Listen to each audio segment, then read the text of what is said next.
Eu não iria tanto falar nos aspectos que já foram citados e de que no fundo é o objetivo desta nossa reunião. Por um lado, porque não sou... Há aqui pessoas que sabem mais disso que eu, da parte da corrupção. Por outro lado, porque me parece que também é muito relevante que este caso das contrapartidas representa um prejuízo substancial para a economia, neste caso para a economia portuguesa. E talvez porque complete, digamos, a compreensão global deste problema.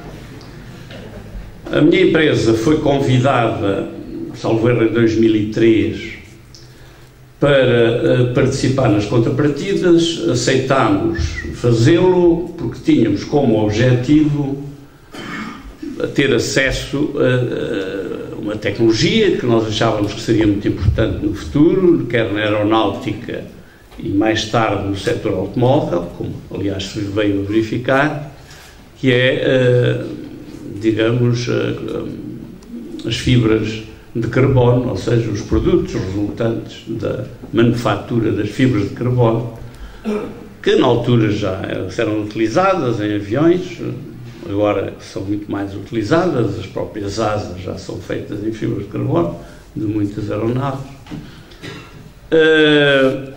E, portanto, aceitámos com esse objetivo.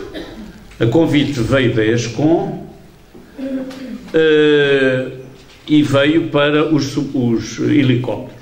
E eu acho que é muito importante não cingir apenas esta questão das contrapartidas aos submarinos, de falar dos helicópteros, dos submarinos e dos Pandur, porque permite verificar que há um modelo que é comum a todos esses projetos, essas contrapartidas, e de que o poder político português reagiu em todos esses casos da mesma forma. Portanto, o problema não é apenas de um partido, é um problema do sistema político. Porque este é um problema que se alonga ao lado muito mais do que 10 anos, em que os comportamentos foram sempre os mesmos. Há que dizer que a ESCOM foi contratada, no caso dos submarinos, pela Westland, a empresa do consórcio, como o interlocutor em Portugal para poder ajudá-los, por um lado, a encontrar empresas portuguesas que se disponibilizassem a executar as contrapartidas, tivessem interesse nesse acesso a tecnologias. Outras empresas tinham interesse noutras áreas. Depois foi contratada a mesma ESCOM pelos alemães do consórcio dos submarinos e voltaram a ser contratadas pelo consórcio dos Pandur. É preciso recordar que quando a ESCOM foi contratada, não se sabia quem iria ganhar os concursos. Nos concursos tinham outros concorrentes, franceses, americanos, mas, por sorte divina, a ESCOM foi a empresa que esteve na vitória de todos os concursos. Nós, na fase prévia à decisão de quem iria fornecer os equipamentos, gastámos, investimos, fomos à Inglaterra, fomos à Itália, fomos ao Canadá, para demonstrar junto de algumas empresas que o consórcio indicou nessa fase, de que tínhamos capacidade para fazer o que eles pretendiam e também para tomar conhecimento das tecnologias que essas empresas tinham. Gastámos dinheiro, investimos nisso, porque era do nosso interesse, e quando a encomenda dos helicópteros foi feita, que foi a primeira, ficámos à espera de se começasse a executar as contrapartidas. Passaram-se meses, verificámos que isso não acontecia, e eu trouxe aqui cartas, tenho aqui um dossiê vasto, que pode ser consultado, mas li aqui só, em 9/2/2004, para a ESCOM, Dr. Miguel Horta Costa, é com crescente preocupação que temos verificado que os acordos de contrapartidas que a nossa empresa assinou não estejam a ter qualquer andamento útil e, mais do que isso, não temos conhecimento de qualquer intervenção da vossa parte esclarecedora do que realmente está a acontecer. No mesmo ano, agora já em agosto, 12 de agosto, passados mais de 3 meses depois da nossa última reunião, em que Vossas Excelências mais uma vez reiteraram que os contratos de contrapartidas iriam ter finalmente execução prática, verificámos que nada foi feito nesse sentido.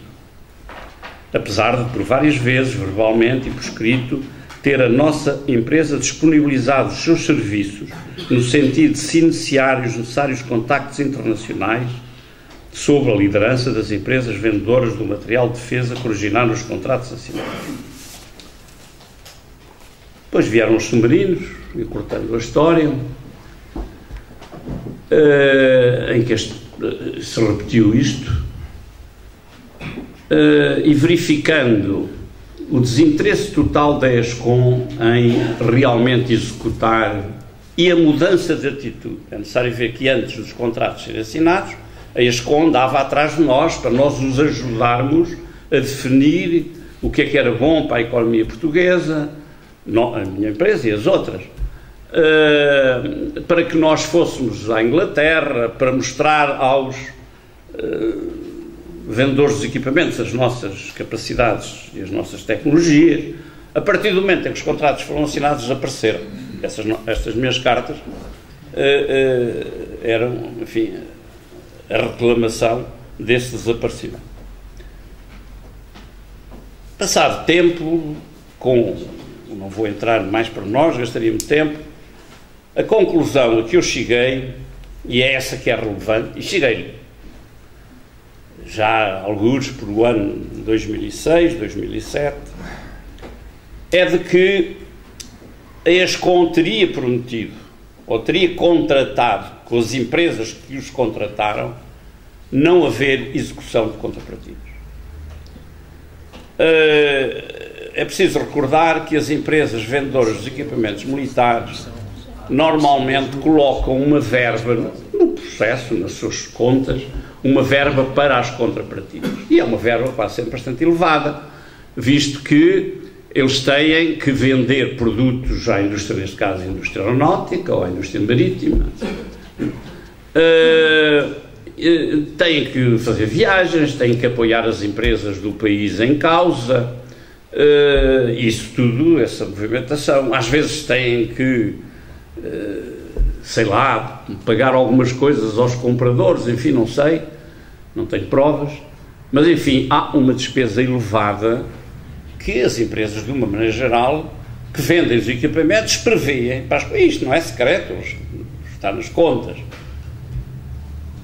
Claro que, quando se soube, e eu soube primeiro nos helicópteros, que o pagamento à ESCOM era de 30 milhões de euros para os helicópteros e 30 milhões para os submarinos, fala-se muito dos helicópteros, mas esquecem-se dos submarinos, eu pude começar a compreender de que as empresas vendedoras do equipamento tinham pago esse dinheiro à ESCOM para não terem que fazer contrapartida. Bom, e o que é que poderia levar a ESCOM a assumir um risco desta grandeza? De que não haveria problemas em Portugal por facto das contrapartidas não serem executadas.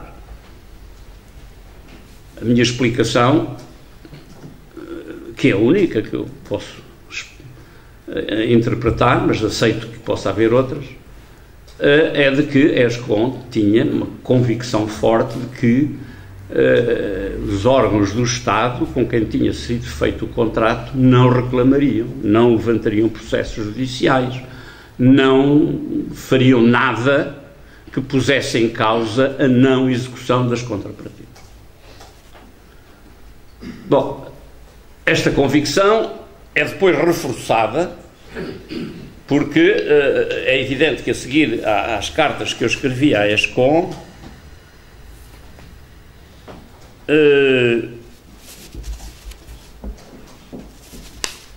na carta de 1/8, eu dizia, terminava a carta a dizer, nestas condições, parece-nos restar qualquer alternativa de defender o nosso interesse, tanto como o interesse nacional, o diligenciar junto do Governo, no sentido de que esta questão seja analisada com algum rigor. Portanto, na nossa primeira fase, reclamámos da entidade que nos tinha convidado a participar, que era a ESCOM. Não tendo a ESCOM, enfim, dada a resposta satisfatória, nós virávamos para as entidades políticas com quem o contrato tinha sido feito. Iniciámos isso com as diferentes comissões. A primeira foi a comissão do Dr. Brandão Rodrigues, a segunda foi com o engenheiro Rui Neves e a terceira com o embaixador Pedro Catarino. Verifiquei com as três comissões que a atuação era a mesma. Era adiarem, iludirem as questões e não fazerem nada, rigorosamente nada, que pudesse contribuir para a execução das contrapartidas. Um deles, aliás, eu era amigo pessoal, que era o engenheiro Rui Neves, que acabei de cortar relações com ele à conta disso,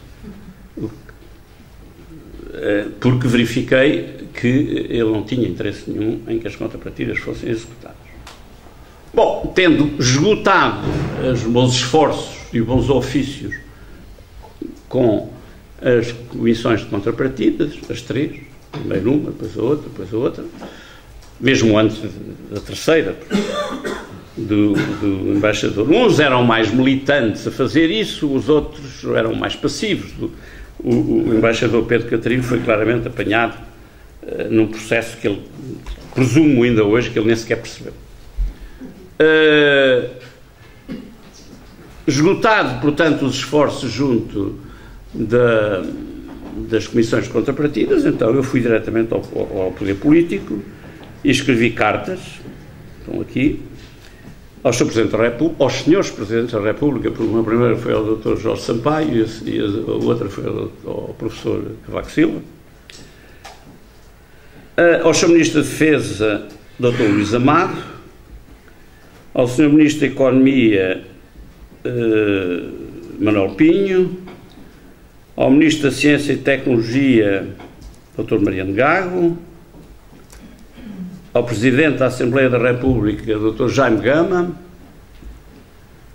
e ao Primeiro-Ministro José Sócrates. Talvez tenha aqui a carta. Eu terminava a minha carta ao engenheiro José Sócrates. Como sempre tenho dito na minha vida de empresário, ao Estado não pedimos favores, mas exigimos justiça. Destas cartas todas, que não foi uma, foram mais que uma, e desta insistência da parte da minha empresa, fui convidado para almoçar pelo Dr. Luís Amado, um almoço agradável, que me disse que o problema não era com ele, era com o Sr. Ministro da Economia, Dr. Manuel Pinho. Eu tentei demonstrar-lhe que não era assim, porque era equipamento militar e ele, gostasse ou não, era Ministro da Defesa. Expliquei-lhe o que estava em causa, mas ele não se comoveu. O Ministro da Economia nunca respondeu às cartas. Uma vez encontrei-o no elevador do Ministério e ele disse-me: Sr. Henrique Neto, que veio fazer aqui ao Ministério? Disse: Sr. Ministro, venho aqui tentar receber a resposta às cartas que lhe escrevi, que ainda não consegui pela via normal. Ele ficou muito zangado, foi fazer queixa de mim à Presidente da Câmara de Leiria, que eu era mal criado e tal. O Dr. Jaime Gama quis que nós fizéssemos uma petição pública.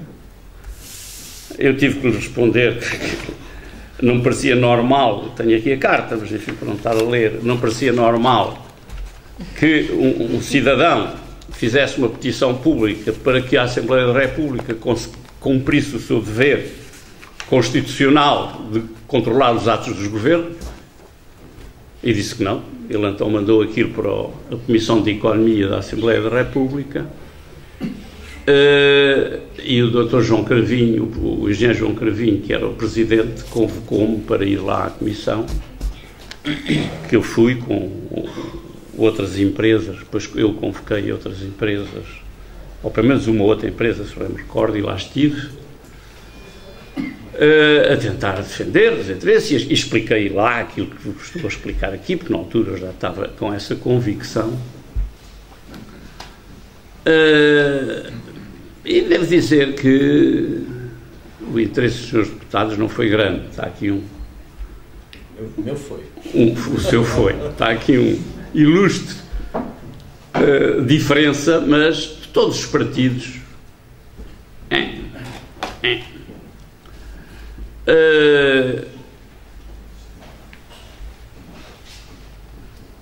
ou seja, e isto é que me parece relevante,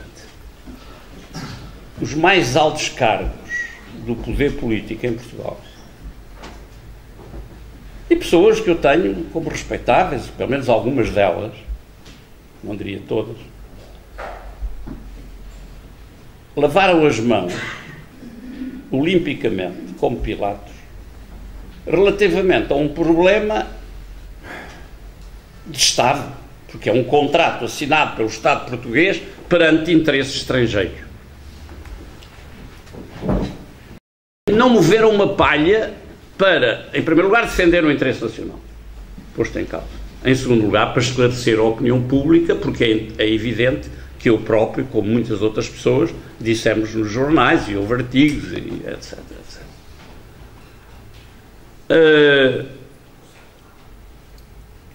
Portanto, duas notas finais. A primeira nota é de que hoje, como forma de defesa e como tentativa de não explicar o que realmente se passa nas contrapartidas, para manter a obscuridade, toda a gente acaba por descobrir, já foi referido à própria União Europeia, de que as contrapartidas dá sempre mau resultado e o melhor é não se fazer. E com isto acaba-se. Aliás, o engenheiro Rionio Neves, presidente da Comissão, foi por aí, na altura. Portanto, ele não faria grande coisa para que as contrapartidas fossem executadas, porque as contrapartidas eram sempre um grande problema e o melhor era não existirem. Portanto, o presidente da Comissão, que era suposto executar as contrapartidas, achava que elas não deviam existir. Só que as contrapartidas são muito importantes, e era esta a mensagem que eu gostaria de deixar, para os países pequenos como Portugal. São importantes para Israel, são importantes para a Espanha, são importantes para a Itália, são importantes para a Áustria, que executam, e bem, contrapartidas, e com elas têm acesso a tecnologia. Aliás, na mesma altura que a minha empresa se interessava pelas fibras de carbono e pela execução das fibras de carbono, o governo espanhol, aliás, depois, na altura eles nem estavam ainda nessa, mas um ano depois, fizeram, através do programa de contrapartidas, uma grande empresa, era uma empresa privada, mas, enfim, foi criada com o objetivo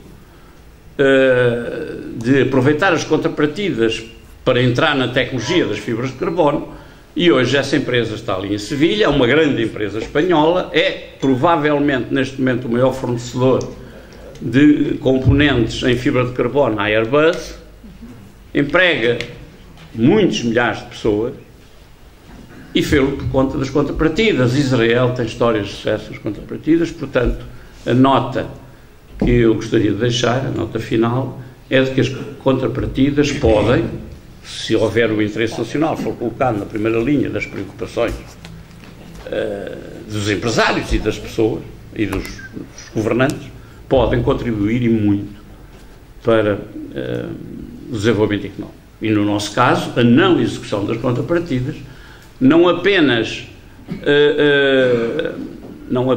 não aconteceu, como contribui ainda para a corrupção de alguns empresários. Porque o senhor embaixador Rui Catarino, em determinada altura, talvez por ser mais inocente de todas as comissões, começou a tentar, de uma maneira pouco canhestra, fazer alguma coisa que parecesse que eram contrapartidas. E começou a contratar empresas que dessem como dadas as contrapartidas em negócios normais da empresa. Também nos contratou para isso, nós dissemos que não trabalhávamos nessa base, não era o nosso hábito, aldrabar fosse quem fosse. Mas depois colegas nossos fizeram e depois houve um processo no tribunal, como provavelmente toda a gente sabe. Portanto, esta questão, as contrapartidas têm um objetivo económico muito importante. A segunda observação, e que é óbvia e que resulta daquilo que eu disse, é: que país é este? Onde nós elegemos sistematicamente pessoas que, independentemente de serem mais culpadas, de terem interesse ou não terem interesse em toda esta operação, não vou aqui acusar ninguém, ou pelo menos acuso-os apenas de uma atitude covarde, é disso que se trata, uma atitude de que é melhor não nos metermos nestas coisas complicadas, e pessoas que, enfim, ocuparam os mais altos cargos da nação, não se preocuparam nada, em primeiro lugar, em defender o interesse nacional, em segundo lugar, como já disse, em esclarecer a opinião pública, em terceiro lugar, se quiserem, em usarem a sua magistratura de influência, se outra coisa não fosse, para limpar a casa, de maneira que pudessem, ao sair dos seus diferentes cargos, dizerem: o país ficou melhor. Nenhum deles o fez. E, portanto, não surpreende, pelo menos a mim não me surpreende, que o país não esteja melhor. Muito obrigado.